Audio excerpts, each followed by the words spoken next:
I can honestly say I was a little disappointed.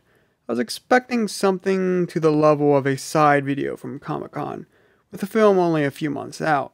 But all we got was a shorter alternate trailer. That was mostly the pre-credit video that I'm pretty willing to bet that's what it was. Still, there are a few more details we can come over that, well, were revealed. Let's start with the facts. There are two key ones. First off, the obvious, Cadence. She finally made an appearance in this world. To what capacity, I'll get to that later.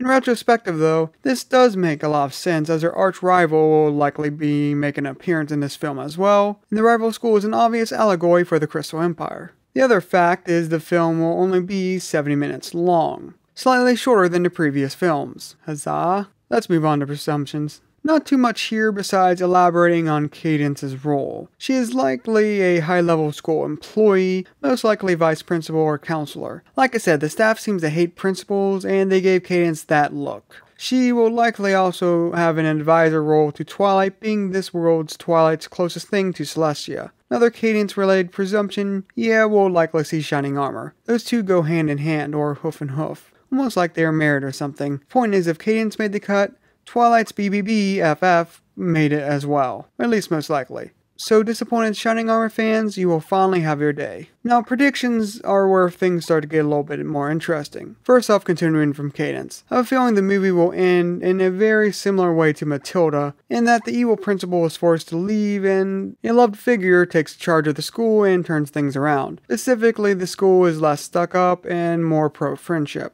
Said new blood to fix this would likely be Cadence. My second prediction deals with the runtime. Compared to the last film, it loses about 4 minutes. This, however, might not be as bad as it seems. What I specifically mean is this film is seemingly much more focused on the Equestria Girls world, with little to no interaction with, well, Equestria Prime. These lost 4 minutes might merely be the equestrian time that was cut from the film. So in short, I predict there is little to no equestrian interaction, save one or two Dear Princess Twilight moments. So yeah, there are some facts, presumptions, and predictions on the next Equestria Girls film. Hopefully we get those shorts soon. Well, this is Ninja DC. Keep calm and an open mind.